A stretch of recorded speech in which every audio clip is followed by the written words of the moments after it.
আকৌ যদি যাব লাগে শৰাই ঘাটলৈ নৈ পাৰৰ ডেকা বন্ধু নেথাকিবা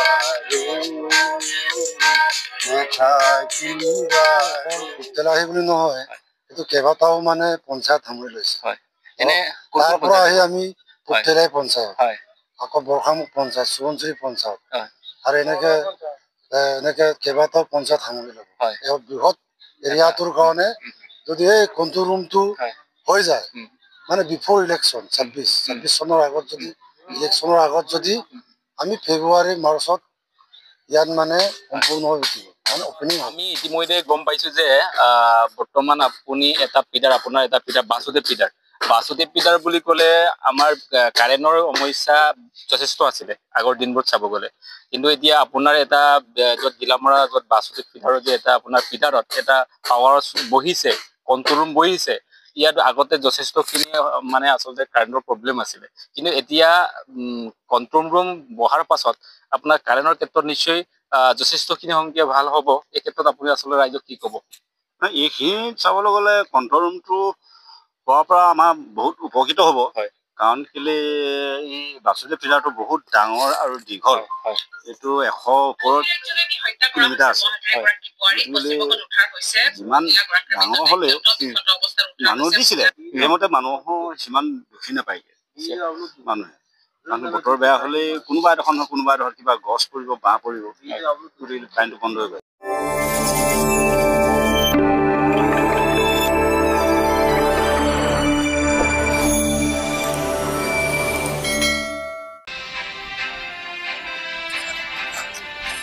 নিৰপেক্ষ ইউটিউব চেনেলৰ সকলোকে মই নমস্কাৰ জনাইছোঁ আৰু সকলোকে মই এই ভিডিঅ'ৰ জৰিয়তে স্বাগতম জনাইছোঁ। আৰু এই ভিডিঅ'ৰ জৰিয়তে আপোনালোকক বিশেষ এটা ভাল খবৰ এটা দিবৰ কাৰণে মই এই ভিডিঅ' আচলতে মই লৈ আনিছোঁ।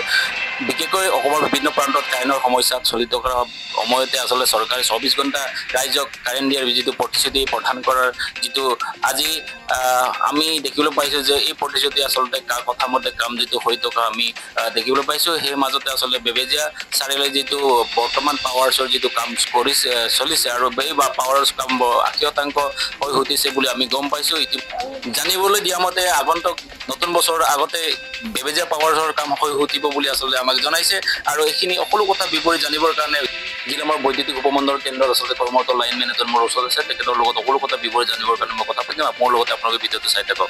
মোৰ লগত বৰ্তমান মই উপস্থিত আছোঁ আচলতে আমাৰ গিলামৰা য'ত বাসুদেৱ পিডাৰ এটা বুলি ক'লে আপোনাৰ আচলতে বাসুদেৱ পিডাৰৰ আমাৰ লাইনমেন আমাৰ বৰুৱা ছাৰ, আৰু বৰুৱা ছাৰৰ লগত মই উপস্থিত আছোঁ। আৰু বৰুৱা ছাৰৰ পৰা কিছুমান আচলতে মই ৰাইজক অৱগত কৰাকে ৰাইজৰ লগতে মই কিছুমান আচলতে জানিবৰ চেষ্টা কৰিম যে আগতে য'ত বাসুদেৱ পিডাৰ বুলি ক'লে আচলতে বহুত এটা দীঘল এটা পিডাৰ বা হেৰিয়া হয়। আৰু এইখিনি জেগাত আচলতে য'ত বাসুদেৱ পিডাৰৰ মানুহসকলে আচলতে কাৰেণ্ট পোৱাৰ ক্ষেত্ৰত আচলতে আগৰ দিনবোৰত বহুত অসুবিধাৰ সন্মুখীন হৈছিলে। কিন্তু মাজতে আচলতে বৰ্তমান বেবেজীয়া পাৱাৰছ বহিছে, কণ্ট্ৰল ৰুম বহিব। এই ক্ষেত্ৰত আচলতে বিচাৰো আচলতে এই বেবেজীয়াত যে কণ্ট্ৰল ৰুম আচলতে কেতিয়া হৈ তাৰ কথা আচলতে আপুনি গম পায়? বেবেজীয়া কণ্ট্ৰল ৰুমটো সদ্যহতে প্ৰায় 80% মান কাম শেষ হৈছে। আৰু ২৬ৰ আগে বা জানুৱাৰী এনেকুৱাত হৈ যাব লাগে। গতিকে তেতিয়াই বাসুদেৱ পিডাৰ কাৰেণ্টটো অলপ ভালকে পাব বুলি মই ভাবোঁ। আচ্ছা। বেবেজীয়া পাৱাৰ য'ত কণ্ট্ৰল ৰুমৰ আণ্ডাৰত আচলতে কিমানটা গাঁও বা কিমানটা পঞ্চায়ত আচলতে ইয়াত এই পাৱাৰছৰ পৰা আচলতে কাৰেণ্ট পাব? ইয়াততো বাসুদেৱ পিডাৰৰ পঞ্চায়ত বুলি ক'লে সোৱণশিৰি পঞ্চায়ত আছে, আৰু মৰনৈ পঞ্চায়ত আৰু বৰখামুখ পঞ্চায়ত, বিলমুখ পঞ্চায়তো পাব। আচ্ছা, মানে কেইবাখন পঞ্চায়ত কোনো পঞ্চায়তে সামৰিছে। এইখিনি ভালকে পাব বুলি ভাবিছোঁ। কাৰণ কেলে এই ফিডাৰটো আগতে ১২০-২৫ এনেকুৱা কিলোমিটাৰ বাগৰি আছে। এতিয়া ১২০-২৫ কিলোমিটাৰ এই কণ্ট্ৰল ৰুমটো হ'লে ইয়াৰ ৫টা ভাগত বিভক্ত কৰি দিব। যেতিয়া মানে কি ফিডাৰ হিচাপে কি ফিডাৰ বুলি ফিডাৰটো এটা হৰিয়নি ফিডাৰ হ'ব, এটা পুতেলাই ফিডাৰ হ'ব, আৰু এটা সোৱণশিৰি হ'ব, এটা বাটচৰা হ'ব, আৰু বেবেজীয়া ফিডাৰ বুলি টাউন নামেৰে হ'ব। তেতিয়া কিলোমিটাৰ ৱাইজত কমি যাব। 40-50 কিলোমিটাৰ থাকিব, কিছুমান 15 কিলোমিটাৰ থাকিব, কিছুমান 30 কিলোমিটাৰ থাকিব। গতিকে ছুটি হ'লে ৰাইজে কাৰেণ্টটো বেবেজীয়া কণ্ট্ৰল ৰুম বহাৰ পাছত আচলতে আমাৰ দীঘল এটা পিডাৰ আছিলে, গিলামৰা এটা পিডাৰ, ডাঙৰ পিডাৰটো আটাইতকৈ আমাৰ গিলামৰা বুলি ক'ব নোৱাৰি, অসমৰ ডাঙৰ পিডাৰটোৱে আচলতে বাসুদেৱ পিডাৰ। আচলতে আজি এই বাসুদেৱ পিডাৰৰ মাজতে যে আজি বেবেজীয়া কণ্ট্ৰল ৰুম য'ত বেবেজীয়া পাৱাৰ হাউচ বহিছে, এই ক্ষেত্ৰত তেখেতে আচলতে অহা আগন্তুক আমাৰ ভাল লগা কথাটো হ'ল আগন্তুক জানুৱাৰী য'ত অহা 26 চনৰ জানুৱাৰী মাহৰ আগতে আচলতে কণ্ট্ৰল ৰুম উন্মোচন হোৱা বা ইয়াৰ পৰা কাম আৰম্ভ হোৱা, কাৰেণ্ট ডিষ্ট্ৰিবিউট হোৱাৰ কথা আচলতে তেখেতে অৱগত কৰাইছে।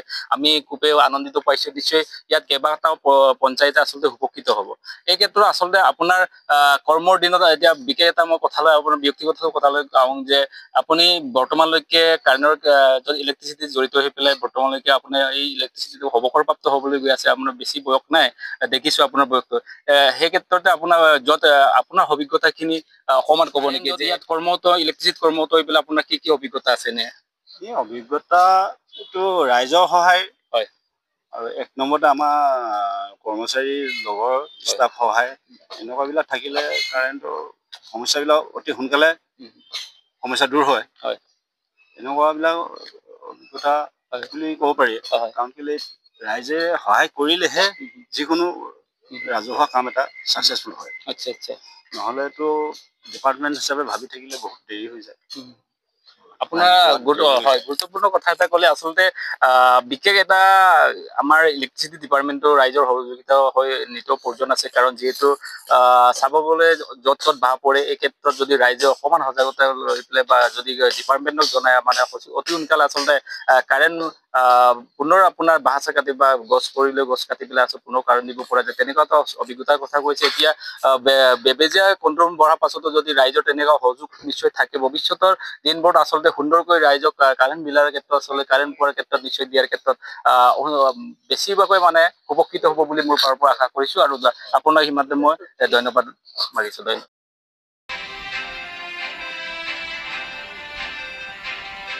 মোৰ লগত আছে ৰাজুদা, আৰু ৰাজুদাৰ পৰিচয়টো ক'ব গ'লে আচলতে আমাৰ বিশেষ এপিডিচিএলৰ কৰ্মকৰ্তা। আচলতে তেখেতে মই জানো যে আমাৰ এপিডিচিএলত কৰ্মৰত হৈ থাকি আচলতে তেখেতে খুব সুন্দৰ গান গায়। ভূপেন্দ্ৰ সংগীতে হওক, ৰাভা সংগীতে হওক, তেখেতে আচলতে খুব সুন্দৰ কণ্ঠৰে আচলতে মই কণ্ঠদান কৰা মই প্ৰায় দেখো। আৰু এইকাৰণে ৰাজুদাক মই অন্য কথা নুসুধো, ৰাজুদাৰ পৰা মই অকণমান গান এটা শুনিব বিচাৰিছো। তেখেতে কি গান শুনাই আচলতে ৰাইজক, সেইখিনি আপোনালোক আগবঢ়াই লওক। মই ভূপেন হাজৰিকা গীত এটাকে গাম বুলি ভাবিছো। হয়।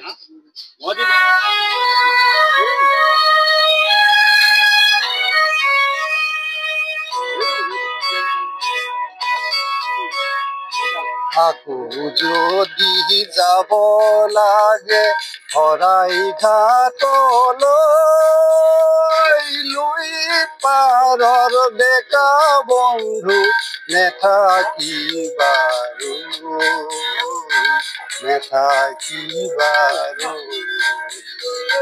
আকৌ যদি যাব লাগে শৰাই ঘাটলৈ, পাৰৰ ডেকা বন্ধু নেথাকিবাৰু, নেথাকিবাৰু।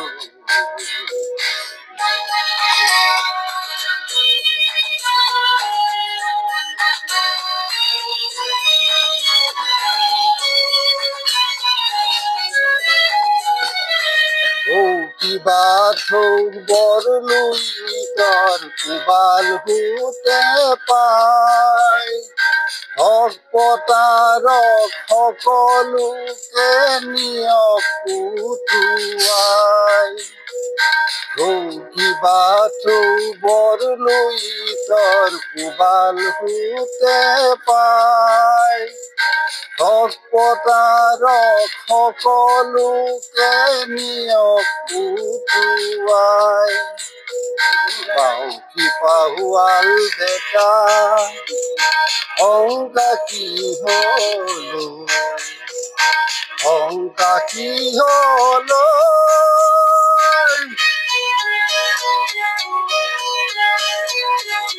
যদি যাব লাগে হৰাই ঘাটলৈ নৈ পাৰৰ ডেকা বন্ধু নেথাকিবাৰো নেথাকিবাৰো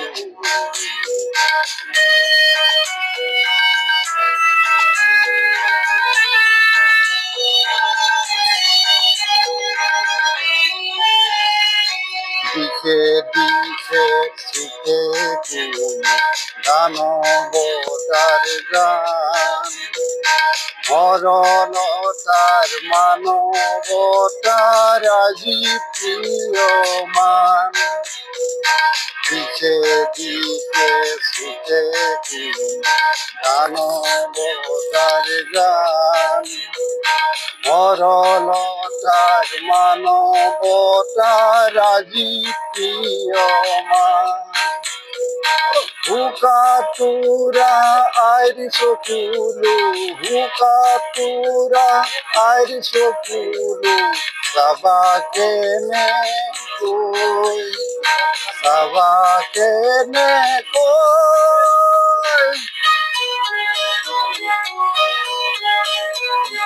আকৌ যদি যাব লাগে হৰাই ঘাটলৈ নৈ পাৰৰ ডেকা বন্ধু নেথাকিবাৰো নেথাকিবাৰো ধন্যবাদ। এয়া ৰাজুদা আছিলে। আচলতে ৰাজুদাৰ জীৱনক কিবা তেখেতৰ কণ্ঠ আচলতে খুব সুন্দৰ আছে, মধুৰ হয়। আৰু ৰাজুদাই আচলতে এপিডিছৰ কৰ্মৰত হৈও আচলতে তেখেতে সংগীত চৰ্চা আচলতে হেৰা নাই, আৰু এইকাৰণে আজি ৰাজুদাই সুন্দৰ কণ্ঠ এটা গৰাকী হ'ব পাৰিছে। আৰু এই ক্ষেত্ৰতে আচলতে ৰাজুদাক মই এটা কথা ক'ব বিচাৰিছো যে এপিডিছত আজি কৰ্মৰত হৈ পেলাই পোৱা নোপোৱা হোৱা নোহোৱা এনেকুৱা বেদনা বহুত আছে। এই ক্ষেত্ৰত আচলতে আপুনি এটা এনে অভিজ্ঞতা এটা কওক যে আমাৰ আপোনাৰ জীৱনত পোৱা নোপোৱা বা হোৱা নোহোৱা এনেকুৱা কি এটা কিছুমানৰ অভিজ্ঞতা আছে? আছে মানে জীৱনত কিবা এটাতো আশা আছে, আশা থাকিলেও মানে সকলোবিলাক নেওচি মাজে মাজে দুই এটা সংগীত গাওঁ আৰু দুখৰ সুখৰ মাজত এনেকৈয়ে চলি আছো আৰু। মানে আমাৰ জীৱনত প্ৰত্যেকৰে জীৱনত আচলতে আশা নিৰাশা বা পোৱা নোপোৱা এনেকুৱা ধৰণৰ কিছুমান আচলতে প্ৰত্যেকৰ জীৱনৰে থাকেই। এই ক্ষেত্ৰতে আচলতে গোৱাসকলে এনেকুৱা ধৰণৰ গীত পৰিৱেশন কৰি কিছুমান আচলতে দুখৰ পৰা কিছুমান অকমান সুখ অনুভৱ কৰে বুলি মই নিশ্চয় ভাবো। এই ক্ষেত্ৰত আপুনি কি ক'ব? হয় বাৰু, সংগীতটো গালে মনটোখন বহুত ভাল লাগে, পাতল লাগে। সেইকাৰণে মাজে দুখটো মোৰ বেছি চাগে, সেইকাৰণে দুই এটা সংগীত গাওঁ, মনটো এনেই ভাল লাগে। ঠিক আছে, এয়া আমাৰ ৰাজুদা আছিল। আৰু ৰাজুদা আশা কৰিছো ভৱিষ্যতে এনেদৰে আদান লৈ আছে, ভৱিষ্যতে তেখেতে এইটো কণ্ঠ লৈ পেলাই তেখেতে দুখৰ মাজতো সুখ আচলতে লৈ আচলতে জীয়াই থাকক বুলি মোৰ ফালৰ পৰা, আৰু ভগৱানে তেখেতক সুখেই দিয়ক বুলি পেলাই মই আচলতে মই আশা ৰাখি পেলাই ভগৱানৰ ওচৰত প্ৰাৰ্থনা কৰি দীৰ্ঘায়ু কামনা কৰি আচলতে মই ৰাজুদাৰ পৰা বিদায় মাৰিছো। ধন্যবাদ।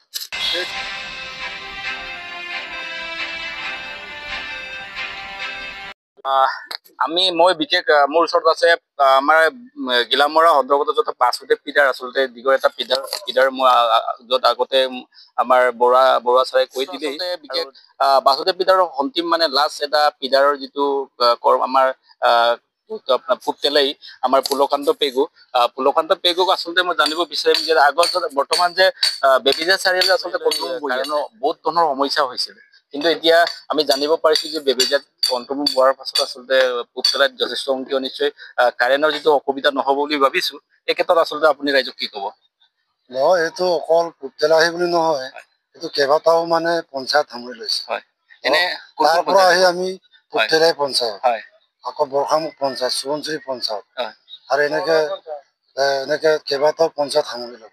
এই বৃহৎ এৰিয়াটোৰ কাৰণে যদি এই কণ্ট্ৰল ৰুমটো হৈ যায়, মানে বিফৰ ইলেকশ্যন 26 চনৰ আগত যদি ইলেকশ্যনৰ আগত যদি আমি ফেব্ৰুৱাৰী মাৰ্চত ইয়াত মানে সম্পূৰ্ণ হৈ উঠিব, মানে অপেনিং হ'ব। তাৰ কাৰণে মানে মই অকল পুতলাহি বুলি ক'বলৈ নাযাওঁ, বৃহৎ এই আমাৰ এৰিয়াৰ কাৰণে মানে উপযোগী হ'ব, উপভোক্তাৰ কাৰণে সুবিধা হ'ব মানে 80-90% কিছু সকাহ হ'ব সুবিধা হ'ব ৰাইজে চাইছে ইয়াত মানে এতিয়া 65% কাম হৈ উঠিছে আৰু কেইদিনমানৰ পাছত 70% 80% এনেকৈ আমি জানুৱাৰী বা ফেব্ৰুৱাৰী মাহত ইয়াত কাম সম্পূৰ্ণ হ'ব গতিকে ইয়াত দৃঢ় বিশ্বাস আছে দ্ৰুতগতিত কাম চলি আছে আৰু আসাম গভৰ্ণমেণ্টেও ভাৰত চৰকাৰেও ইয়াত খুব গুৰুত্ব দিছে আমি ডিপাৰ্টমেণ্টৰ ফালৰ পৰা APDC ফালৰ পৰা আমি ধন্যবাদ জনাইছোঁ গোটেই ৰাইজে মানে আঁকোৱালি লৈছে ইয়াক আশাত গোটেই বন্দী হৈ আছে আশাত গ্ৰাহক ৰাইজে গতিকে আমি সকলোৱে সহায় সহযোগ দিব লাগে আমি যিটো আমি পূব তেলাহী ফিডাৰ ভৱিষ্যত কি ফিডাৰ থাকিব নাজানো কিন্তু মই ইয়াৰ পৰা যথেষ্ট দূৰ আছে আপোনাৰ গোৱালবাৰী শান্তিপুৰ লাষ্ট এশৰ গাঁও তাৰ পৰা মই আজি আহি আছোঁ ইয়াত গতিকে আমি এতিয়া কি ক'ম মানে গোটেই আজি মিটিং এখনো আছে সভা এখন আছে ভৱিষ্যত ইয়াত কণ্ট্ৰল ৰুম বহিলে আমি কৰ্মীবিলাকে কেনেকৈ প্লেনিং কৰিব কেনেকৈ ৰাইজৰ অভাৱ অভিযোগবিলাক দূৰ কৰাম সেইটো আমি চবেই চিন্তা চৰ্চা কৰিব লাগিব মাজে সময়ে মিটিং সভা বহিব লাগিব আৰু এতিয়া যিবিলাক ৰেভিনিউৰ ক্ষেত্ৰতো কিছু আহিব ৰাইজে আমাক যিকোনো কিবা যিটো ৰাজহ আইচ আমাৰ পূব তেলাহী পঞ্চায়তত ৰাজহৰ ক্ষেত্ৰত মানে 40 লাখ মান আছে এই 40 লাখ টকাবোৰ সম্পূৰ্ণ আমাৰ ৰাজকোষলৈ আহিব এইটো মই কিবা দৃঢ় বিশ্বাস আছে ডিপাৰ্টমেণ্টেলি আৰু ৰাইজেও আশা কৰি আছে সোনকালে হৈ উঠক আৰু ৰাইজক যিটো ৰাজহ APDC যিটো ৰাজহ সেইবিলাকো মানে সোনকালে আহি যাব ইতিমধ্যে আমাৰ বিশেষ গোটেইখিনি কথা আচলতে আমৰি আমাৰ ফুলকান্ত পেগুৱে আচলতে কথাখিনি জনালে আচলতে যিহেতু বেবেজীয়া কণ্ট্ৰল ৰুম বহিলে অকল পূব তেলাহী বুলি নহয় সমগ্ৰ কেইবাটামান আচলতে পঞ্চায়তে আচলতে ইয়াত সুবিধা পাব আৰু সুবিধা হ'বগে যথেষ্টখিনি কাৰণৰ ক্ষেত্ৰত অসুবিধাৰ সন্মুখীন হৈ আছিলে এইখিনি নিশ্চয় দূৰ হ'ব বুলি মোৰ ফালৰ পৰা আশা কৰিছোঁ আৰু যিখিনি ৰাজহৰ কথা কৈছে আচলতে আমাৰ উপভোক্তাসকলে য'ত আমি কনজুমাৰ বুলি কওঁ আচলতে যিবোৰ উপভোক্তাই বা যিটো কনজুমাৰে আচলতে কনজিউম কৰে যেনেকৈ বিল সময়ত পৰিশোধ নিদিয়াৰ ক্ষেত্ৰতে বিভিন্ন ধৰণৰ আচলতে বা আমাৰ বিদ্যুৎ চুৰিৰ ক্ষেত্ৰত আচলতে বিভিন্ন ধৰণৰ এনেকুৱা আমাৰ ডিপাৰ্টমেণ্টৰ বিশেষ এটা বাধা এটা জন্ম আহে সেই ক্ষেত্ৰতো সকলো ৰাইজে সজাগ হ'ব লাগে বিদ্যুৎ চুৰিৰ কথাটো সকলোৱে আচলতে নকৰি পেলাই কিছুমান সক্ৰিয় আচলতে বিদ্যুৎ চুৰি হ'লে কেনেকুৱা ধৰণৰ এটা পানিচমেণ্ট হয় বা আচলতে আইনমতে কি জগৰীয়া হয় সেইখিনি কথা জনাসকলে অৱগত কৰাই পেলাই বিশেষ সকলোৱে আচলতে বিদ্যুৎ চুৰিৰ ক্ষেত্ৰতো সজাগ হৈ পেলাই এনে ক্ষেত্ৰৰ পৰা বিৰত থাকিবলৈ সকলোকে বুজাব লাগে আৰু আগন্তুক দিনবোৰত সকলো ৰাইজে সহযোগ কৰি পেলাই আচলতে আমাৰ গোটেইখিনি আমাৰ ইলেক্ট্ৰিচিটি ডিপাৰ্টমেণ্টৰ কিছু সমস্যা আছে এই সমস্যা ৰাইজে সহযোগ কৰিব লাগে বুলি মই আশা কৰি পেলাই মই তেখেতৰ পৰা বিদায় মাগিছোঁ ধন্যবাদ